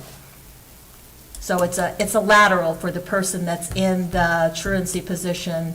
She has completed her PPW, so she can take that. So the person who has the truancy position is also going to pick up the PPW She will do that. duties? Okay. Yeah. Well, you said add, Yeah. and that's what made me think Okay. a new position. Right. The teachers and instructional assistants and the custodian, how many of those can be handled through attrition as opposed to? We will be able to Lifting handle somebody. all of the teacher reductions through attrition. Mhm. We will be able to handle all of the reduction in instructional assistants through attrition. We believe that we'll have to do a RIF in the custodial. We handled all of the reductions with health services by reduction in our contract to the health Yeah. department. Coordinator of Student Services was because the Coordinator of Student Services will be promoted to the Supervisor of Student Services. So that's through resignation or promotion, I guess. Transportation efficiencies, that doesn't affect personnel, but it is through some efficiencies that we expect to incur in the Transportation Department. Operation efficiencies, retirements, discovery, education, and late bus. So minimal reduction in force. With the late bus, I know I said that before, but with the late bus, I know before that they were able to put it in, which was the latter part of last year. This year. Yeah, it just started in January, didn't Just it? Oh, it was started in January. January. Okay, I was thinking that it was started during basketball season when it first started. But anyway, with that, it came about because of the Leeds grant, right? No, we just went ahead and bit the bullet and put it into the budget. Okay. Is it any type of grant that we could apply for to put it back in? I worry a lot about the late bus because that was something that we've, for many years, Kent County had, and it really was a great help to the students. You know, with the ones that cannot play sports, they don't have anything in their communities to go to or any activities and different things like that to keep them busy. We can certainly, our plan is to try to explore some of these things, but in order to balance the budget for what we have to submit on June 30, this is what we came up with right now. Obviously, we talked about if we see additional funding or we find a way to add any of these things back in, we certainly will look Yeah, at I was that going to at ask a you if later we, date. at some point, can prioritize Yeah, what we'd like to absolutely. come back in if the money comes in. Back on the late bus, I wondered if there, it's a balancing act. I totally understand what Aretha saying, and I was out at the track today. We got 2 kids going to this state meet on Thursday, and neither one of them would be able to participate in track this year if they hadn't had the late bus. Right. But on the other hand, it's $70,000, which is a teacher's position. I wondered if there was any way, obviously they can't pony up $70,000, but, and I don't know who would make this request, but I didn't know if there was any way that the Booster Club could help in some way. Yeah, I know they don't have $70,000. No, I know that, Yeah. but I'm just wondering if I there mean, was certainly something. it could be something that could fundraise. I mean, there's a lot of things that we could do to consider to add it back in. Mm-hmm. But in this budget, it's going to be extremely, extremely tight. If you look at the next budget revenue request, we have sustainable just to keep what we have. We need $30,080,914. You add in all of the required budget items, it brings the budget to $30,696,000. We have the salary enhancement placeholder, so we have to add another $1,500,000 into the budget. The estimated reduction that I took out was the $1,414,000, which essentially, X'd out what we need for the salary enhancements. Many of those are mandated through the blueprint.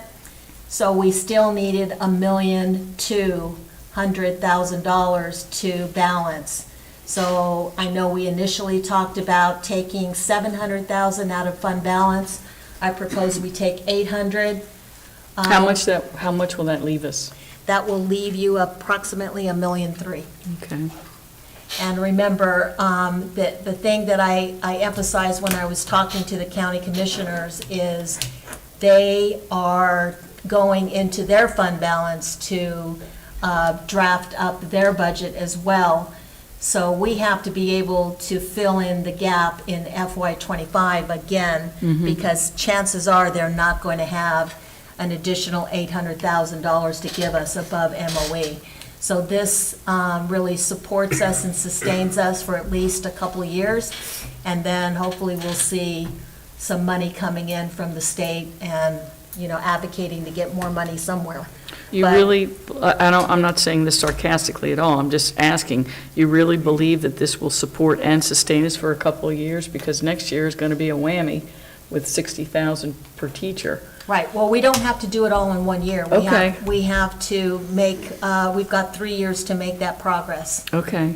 So we don't have to go immediately to $60,000 in FY '25.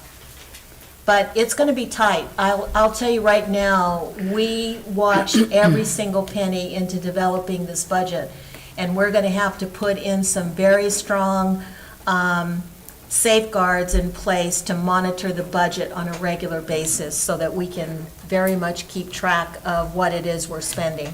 So it is definitely going to be tight. Yeah, I don't know if this is the time to ask this question or the time to discuss it, but I'm going to ask it, and you could say, we'll talk about it later, but we just had a presentation on the middle school.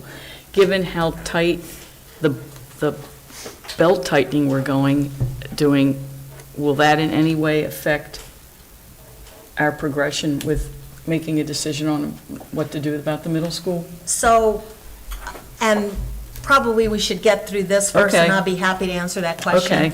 But briefly, what I can tell you is the county still has the middle school in their 5-year capital outlook. CIP or whatever it is? Yeah, it's their capital plan that they have for 5 years. It was still on there. They kicked the can down the road another year. We were hoping to be able to get some money in FY '24, but the money is very tight. They actually kicked the public safety building down the road a little bit as well. So one of the things that I was talking over with Dr. Lever, which is a possibility, because we're in a very tight budget scenario moving forward. We are actually, I'm going to bring this to the board at some point in time with the middle school project. We are in a position now where we can demonstrate that the county is going to have difficulty funding this project. With that, with the data in front of us, and we can present that moving forward, we can actually talk to our delegation and get them to carry legislation to request the state to carry a greater portion of that project. Because the school is in such poor condition. I can tell you that Garrett County did that at one point in time. Garrett County was in the process of building a new school. They wanted to move forward. Their county didn't have the funds to help them. That particular school that they replaced was one of the worst in the state. So they were able to get their delegation to carry legislation, and the state actually carried 95% of that project. Wow. And they were in a situation like us, it's a 50-50. 50% comes from the county, 50% comes from the state. So Dr. Lever feels that it's worth our effort to move forward and try to get that pushed forward, especially with some accurate data that we have now that the county is moving forward with increase in taxes. They're going up a penny, well, they haven't, They're it's not, considering. they're proposing Yeah. going up a penny. They're using some of their fund balance as well. So that can play into our requests moving forward. So, I think we should pursue every opportunity like that. And if it could be where 95% is picked up by the state, it may be that the county would only have to put $4 or $5 million up for the entire rebuild of the middle school, which would be huge. But anyways, Okay, yeah. that's really taking us No, down I know, rabbit I hole. just wanted to make sure that we weren't robbing Peter to pay Paul kind of thing. I'd like to say something. This subject is in regard to the late bus. I strongly feel that sports are a very large part of our high school experience. That being said, our Kent County High School coaches plan a recent to recruit students from the 8th grade to participate. Our wrestling team is rapidly growing. The track and field team is the largest it has been for years. Yes, our numbers are getting smaller, but with a solid plan to help students keep their grades up next year and not fail off the teams would be a start. Furthermore, many families have 2 jobs and not the ability to pick up their children. The late bus was started in January of this year, but voted on in November of 2022. Yes, there are only 20 riders for a $70,000 expense, but this nascent program is only 4 months old, hardly enough to get an accurate account of possible riders. Mr. Wallace said at the time, November 4th meeting, that from a student perspective, this is a topic they often raise with him. Students have told him they need transportation after school so they can participate in activities. We have 2 smaller vans, and would it be possible to use them? I also have heard there is a special needs student that rides to Chesapeake College every day on a large school bus. Is this cost effective? Maybe a smaller fuel-efficient van could be used. In my opinion, this is sad to see so many services cut in our small school system. Next year, it'll be even tougher. Higher Kerwin costs, cost of living, inflation, maybe a new middle school. One of my goals as a board member is to dissect as much as possible in this operation to see where proportional cuts can be made next year well in advance of a budget deadline. I have only been at this job for 4 months. Our students come first. Discipline and respect come first. I am a people person and strongly support the little guy, custodians, bus drivers, cafeteria personnel, maintenance workers, coaches, and especially our teachers who work so hard. Let's not forget the 55-plus staff members. I will not vote yes in good conscience on a $30 million budget without at least discussing the fate of the late bus before we proceed.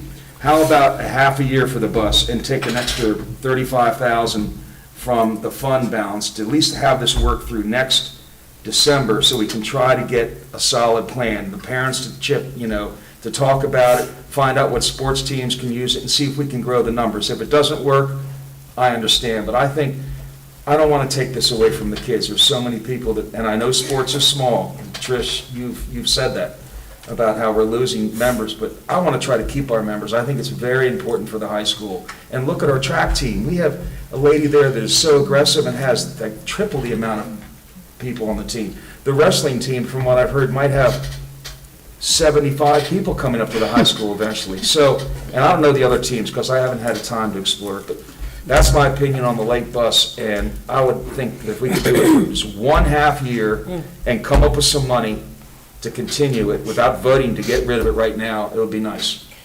Can I say something? I don't see how we're gonna do just 1/2 of a year, because if we do it until December, you still have the basketball season and whatever season that is, that goes along with the basketball, what is it, volleyball? Swimming and indoor Football. track. You'll have, that, the time won't be over. They'll still be going on, and then you have the people on the team, and then half the year's gone, or they haven't come to the end of their season. So then they still won't have a ride right in the middle of it. So we have to figure out something different in that. The other thing is, I understand what they're saying, that we have to cut some of these things because we just don't have the money. None of these things do we want to have it cut. But when we're lacking with funds the way that we are in this county, then we don't have a choice. And it's really, to me, not the fault of anyone that's in this room. We don't have the money. I don't have the money to give. If I did, I would. But you can only work with what you have. But what I'm wondering is if we can think of more ways, more solutions, or as far as ways to raise money for these particular situations, such as the late bus. We need to start talking on that or trying to figure that out, because trying to get it out of the budget that's a no-no. It's not going to happen. We can look at that and see that it's not going to happen. As much as it hurts me not to have that late bus, and it means something to me, you best believe it. But at the same time, I see that there's no other choice in that. So I'm wondering, is there another way that we can go? So while we're trying to figure something out, maybe somebody can come up with some solutions on fundraiser or, some other different ways that we can look at it. And you did mention the vans, now that could be a solution. Yeah, I was wondering about that too. If we're only having about 9 or 10 kids on a bus, they would fit on a van. But I know it's a contract thing, and through Mr. Wheeler, Yeah, the majority of the cost is coming through the bus drivers, the driver themselves, Yeah. and the overtime Yeah. that it's requiring them to work. That is the majority of the cost.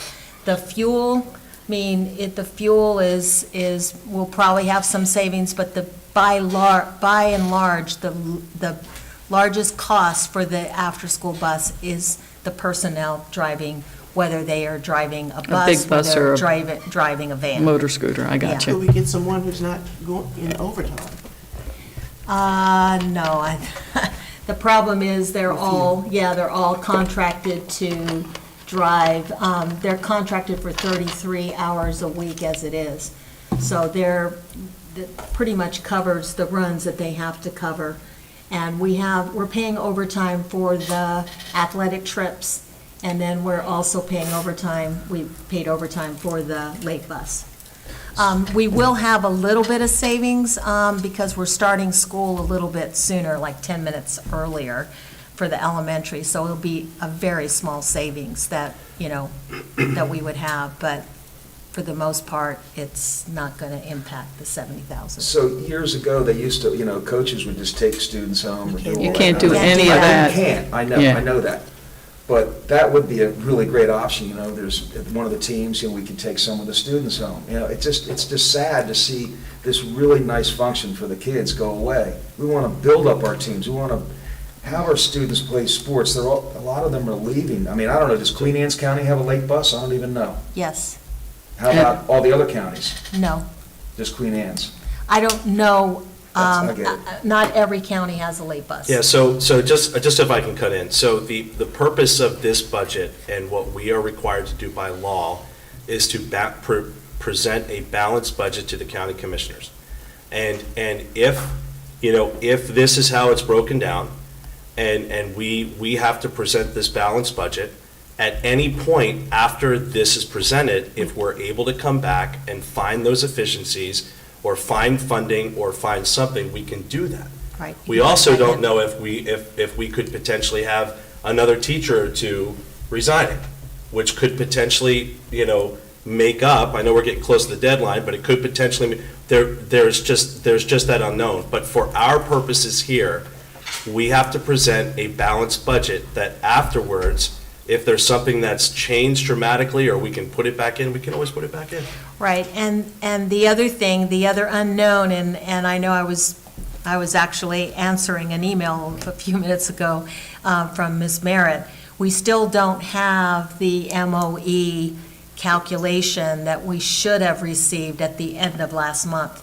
So there's that potential that We still have to cut more. we might have to cut more if it doesn't materialize in the way we have projected it would materialize. But if I'm hearing this correctly, it looks like if somehow we can come up with the money, the late bus could be reinstated before the end of the year. So it's not like a done deal. It could possibly come back. That's all I want to know. Yeah, Because I just think absolutely. it's really important. I do Okay. want to say that I'm thankful that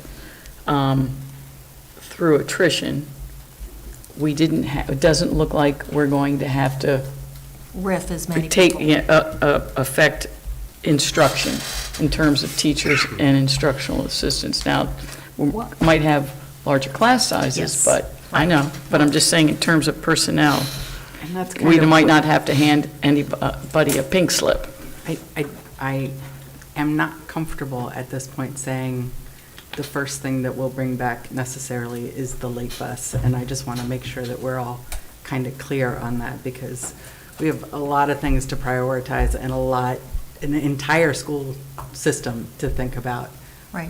To prioritize. So as much as I love and want to support the late bus and how it provides for families, we have 5 schools and 2,000 kids that we need to Right. prioritize. We bumped up class size to about 24, 25, which is larger class sizes than many of our teachers have been used to in the past. So you're saying now that if we vote on this, then you might not be able to prioritize the late No, bus? no, what I'm saying is, we're voting on balancing the budget. It would be this board's decision to determine at a later date what the priority would be for adding things back in if monies Yeah, come up. well, that goes both ways. I mean, if the county comes back and there's no MOE that's codified, or that. You might have to cut more. We might have to come, so it's going both ways. Yes. How do we stand right now with our negotiations with our 3 bargaining units? You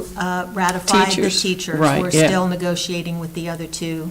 Yeah, but, and the caveat with the teachers, and I guess with all 3 of them, is we'll honor those contracts if we have the money, correct? Well, with this budget, we can honor what has already been offered. Okay, which is. Whether that Okay. is accepted or not Right. means something And the else. teachers have accepted it? Yes. Correct, okay, I got you. So along with what Mrs. Sullivan just said, if we have the money, if there's money available, we can figure out where we can spend it if you have issues that you need to spend it on, or if we have the money for the bus. That's a possibility. It's not like gone forever. Nothing is gone forever. Well, I don't know, I'm seeing things disappear. Well, we've seen things disappear for I many think we have. years. Years. Yeah. I mean. 2 schools, I you're- think, since I've been. Yeah, in the well, mix. we've consolidated twice. Mm-hmm. We consolidated from 3 middle schools to 1. But we added an elementary school that year, But we so it added was. an elementary yeah, school. Right, And we consolidated from 7 elementary schools to 5. 7 schools to 5. Yeah, sorry. Yeah. Sorry. Yes. That sounds good. So, I mean, nothing is closed. If there's fundraising, if somebody wants to take it upon themselves to fundraise for a late bus, and that's their project that they would want to do, and they said, here's a donation, and it's for this purpose, I mean, it's up to the board to accept that donation Okay. for that That's purpose. a good, okay, I like that. I'm a new member, so I just wanted to know, because I've watched over the years and I've seen, that it's been hard when it comes to the budget and things being cut. Just as a parent and community person, I just wanted to know if you could kind of give me a brief run over of why it's so hard for the budget. I mean, why it's so hard for us to meet our budget in this county. Part of it is because we're declining enrollment, and revenues are tied to enrollment. Plus, we are so small now that we don't generate as much funding because of our economy of size. In other words, it takes the same amount of money to heat and cool a school of 200 kids as it does to heat and cool a school of 600 kids. So it takes as much money to bus 20 kids as it does to bus 70 kids on a bus. So we need the same amount of buses. We may not fill them to the same capacity, but, that's what we have to, so our operational costs, because of our economy of size, are the same. Okay, and the other question, I think if we could build Kent County or had thought about that foundationally a while back, we might not have ran into so much trouble with our schools. I mean, that's a statement, really. Right. Yeah, well, and Kent County even shrunk in the last 10 Yes. years by. We by lost 1,000. 1,000 residents, yeah. And the school system has we don't have a way to generate revenue. I mean, we are. In Florida, they have a to special tax just the for county and the education, state. yeah. Go right just north a little bit, and it's Pennsylvania has taxation, they can tax too, so. And Right, Pennsylvania has a zillion school districts. Sure do. right. So I don't have any think, type of economy. it just becomes more and more difficult. And we've enjoyed smaller class sizes, which has a cost to it, because that in itself is difficult, because you have small classes at the high school simply because of the nature of some of the upper end courses that we offer, like the AP courses. You don't have 30 kids in an AP course, you might have 10 or 12. And so do you cut the AP course, or do you keep the AP course and then have to bite the bullet and pay for that teacher to teach a small group of students? So it really affects us, the economy of scale. Again, advocating for additional funding from the state because of our size and because it's difficult to budget and do it efficiently because of those issues that we just reviewed. As I stated earlier, 37 states provide additional funding to their smaller school systems because of that problem. There is something on the books there's legislation on the books and the way in which community colleges are funded, that they provide additional funding for their very small community colleges, their small community colleges, and then their regular sized community colleges. So, I just think we have to keep pressing for more funding from the state. But in the meantime, we have to develop a budget Yeah. that's balanced. I just want to put this out, because I know some cranky people have said, cut administration, that we're top-heavy or whatever. But if you look at our budget, and I'm looking at it right now, the lion's share of our budget is in our people. It goes to instruction, which is 36%, and then fixed charges, which is 23%. Administration and mid-level administration as a total is 10%.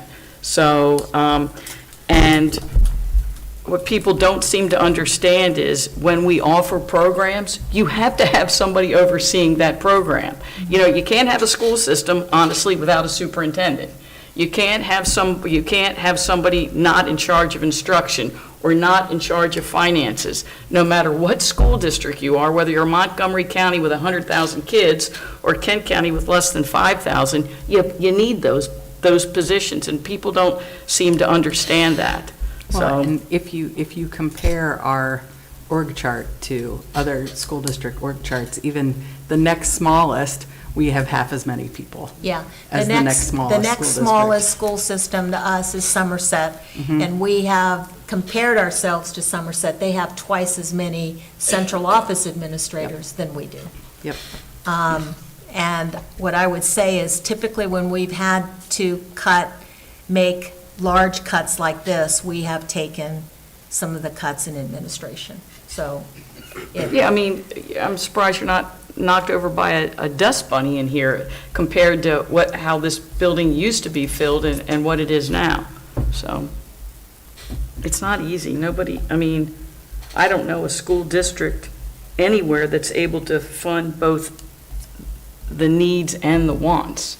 We're struggling just to fund our needs. Right. So we have the budget workbook. If you want to share some of that information, we can certainly put that up there and go through some of that if you wish, or we can certainly, you'll see that we were able to, once we took out the cuts, the budget reductions that I spoke about, the $1,414,000, we still needed $1.2 million in revenue. We use $800,000 from fund balance. The county is going to give us $250,000 above maintenance of effort, and Begrudgingly. Well, and that's that's one-time money from the state, right? right. So they're basically giving us They're passing what they're through. supposed to, that the state Right, was but giving they us. didn't have to. I know, but they- I want to make that clear. Okay. The way the legislation was written, they could have carved out the amount of money that they had to provide to us on MOE and inserted the $250,000 from the legislature, which they talked about doing, but ultimately they gave us the $250 above. They're committed So I to, am okay. very, very appreciative I am too. of what they have done. Because I would not like to have to take another $250,000 out of this budget. Exactly. So, and then the $150,000 was through legislation. And with that, we were able to balance the budget. And of course, we will finish the roof replacement.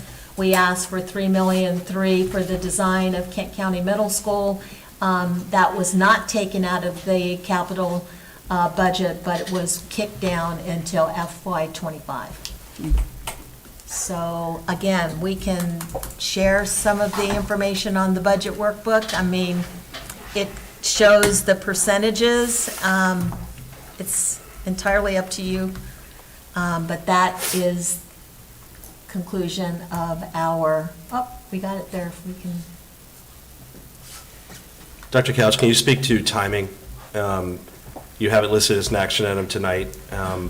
What happens next? So obviously, we're presenting the commissioners.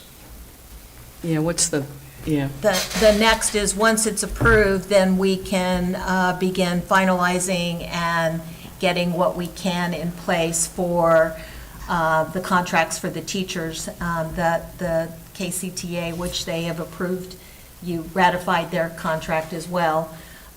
This budget workbook demonstrates all of the areas that we will cut in order to balance the budget, and then we will present the finalized budget to the county commissioners for their approval. It's due in, at the state. MSDE needs it by June 30.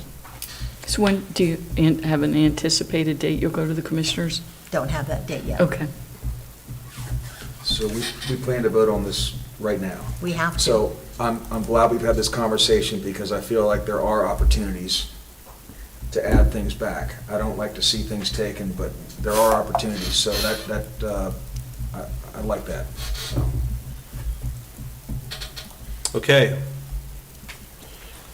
So, like I said, we have the budget workbook up there if you want to go through that, but it essentially incorporates all the cuts that I just reviewed. So what I will say is the working budget book is for the board and for the community at large. If you want to know specifically what's in each category, that's where you will tell by each category essentially what was taken out, what was added based on what we had to do. So I'm going to have any questions, or you want me to highlight some things, I can do that. We can do the, if you go down to the comparison,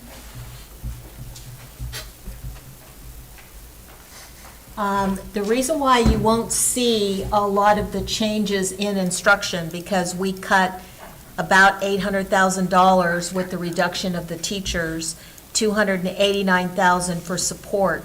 The reason why you don't see that per se is, remember, we had to put in $1.5 million for the salary increases. So one canceled out the other. By cutting the budget $1.4 million, then we came up with enough money to provide the salary increases and mandates that we have to do for our employees. So I just wanted to, so you won't see huge decreases in some of the line items because it's canceled out by the raises that are employees, but it does balance. So you want to go through that just real quick with the comparisons? So the comparisons are based on what was approved last year for 2023, and then what was requested for 2024. So if you notice on this comparison tab, the number here, $130,791, overall, that was the entire increase in expenditures. So that includes everything that has been netted together. If you go back to the revenue tab, you will see how that all plays. Down at the bottom, that's $130,791 in revenue. It looks a little wonky, and that's because we literally have used fund balance to balance the budget, literally. And now we're backtracking now and not doing that. So if you see off to, the side here, that leaves us with $1,357,049 remaining in unassigned fund balance out of the $2.1 million, because we're only using that $800,000. So that's why, if you're wondering if it looks a little wonky, that's why, because now the way that we're budgeting is now we're removing fund balance out of the equation, going with what we actually have received, and then backfilling it in with fund balance. Before, that was not happening, because essentially if it was happening historically how we've been doing it, you would see an increase of fund balance about $332,000, which would insinuate that we're going to use the entire $2,157,000. So that kind of, I got a question. yes. Either one of you. So the 1.3 million that's remaining in fund balance, is that on top of the 500,000 that we've basically, hold on. Yes, you put know, aside. hidden Yeah. somewhere that Right. we want to try to never use? Right, Okay. so that's why I'm assigned. saying Okay. realistically, that covers us for a couple of years. Okay, I got you. And then hopefully we see an increase of revenue somewhere else. I mean, one of the things, the caveat we heard from the delegation, I know Mr. Rhodes was at the post-legislative breakfast. One of the things delegation said was the additional $250,000 was kind of like a down payment, if you will, to the county with, if they increase taxes, then they would also look at increasing that amount in the subsequent legislative session. So hopefully we'll see an additional amount, maybe that 250 will become 400 or 500, I don't know. And then in the meantime, we're also trying to work on getting funding for being a small school system. So we're trying to work both, light the candle at both ends there. So we can try to get some additional funding somewhere that will stick long-term. I just think there's like a lot of hopefullys and if this, then that, and with a lot with the state and stuff. And I think we can't just sit here and be like, if this happens, then this happens. We need to be proactive and more than just like, oh, we're writing letters. Like, we need to be like actively in trying to get new legislation or stuff to bring money. Because if we're just going to keep cutting and cutting and cutting, I feel like we're very used to running on skin and bones, and that's not what we should be doing as a school system that's trying, like, Right. mission and vision. Like, that's not what Exactly. we're not doing that right now. So we need to figure out ways to get more money and give more to our students. Right. And ultimately, I mean, we'll reach a crossroads, if you will, in 2 years. If that money doesn't materialize and it doesn't happen, then we're going to have to come up with long-term fixes with the school system being the size that we are. And so those are things nobody really wants to talk about, but those are things that we have to be prepared to talk about if the money does not materialize. Yeah, I don't think it's like fully this thing. I think it's the entire county that we have not been growing and we're just steadily declining and we're not changing anything. So that's not something that you guys can change at a board, I don't think. Right. But I think that's something that you can advocate for change going forward for the county to try. Because when people are moving in here, the first thing they look at, school system. Am I going to send my kids there? And if we don't do that, we're just going to continuously just keep going down. Right. So we need to start Right. now to make a change to bring Right. Kent County back up. And Right, that's- and what I would say is, on behalf of the county commissioners, they talked about this at their last budget work session. One of the commissioners said that we are reaping the cost of a no-growth attitude in the county.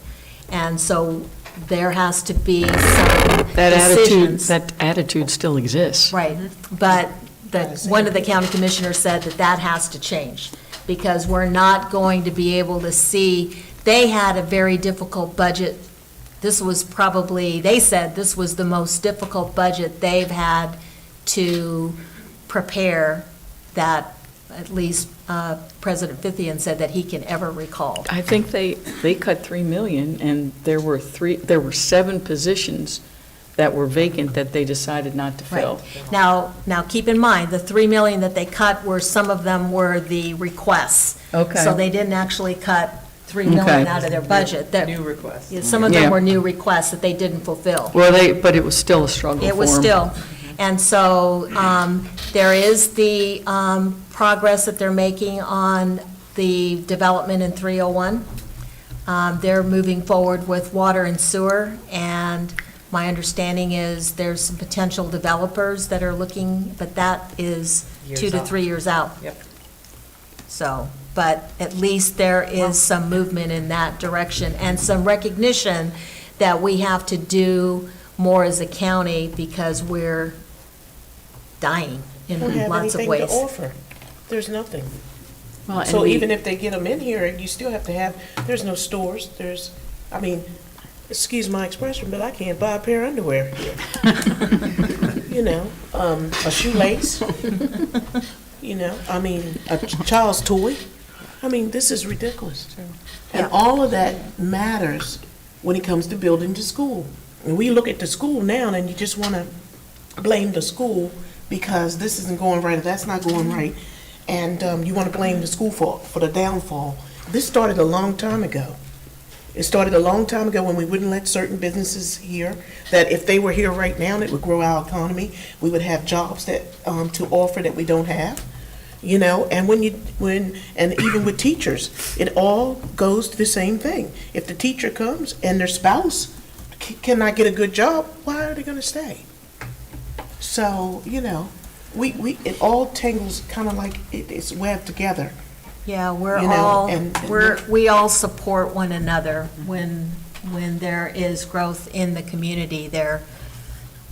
You know, Washington College has seen a decline in their enrollment as well. I was talking to Dr. Harvey about that, and they've seen a decline. So I think it's affecting the county overall in many, many ways. So, anyways. Okay. Administration recommends that the board approve the budget as presented.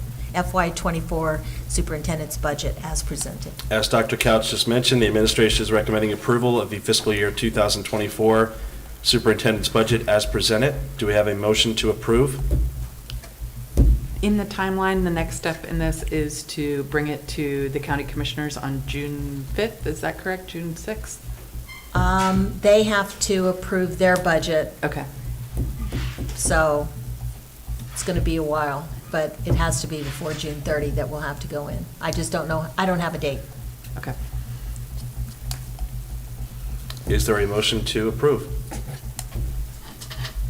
I make a motion that we approve the budget with just the acknowledgement that we all have anguished over this, and that we're hopeful that things improve and we may be able to put things back in. We have a motion by Ms. McGee. Do we have a second? I'll second the motion, and I do want to say one thing. I want to really work hard to preserve what we have. It's really important for the students, so that's all I have to say. We have a second by Mr. Rhodes. Any further comments or questions? Hearing none, we'll go ahead and call for the vote. All those in favor? Aye. Aye. Opposed? Hearing no opposition, the motion passes. Thank you. Okay, Ms. Gale, we're moving into public participation. Haven't received anything. Okay. All right. The next item is the notification of our next meeting. The next meeting of the Board of Education of Kent County will be held on Monday, June 12th, 2023, beginning at 5:30 p.m. with the open session. Open session will be immediately followed by the board members going into closed session. The open session will resume at 6:30 p.m. This meeting will be located at the administrative building in the boardroom, this room, located at 5608 Boundary Avenue, Rock Hall, Maryland, 21661.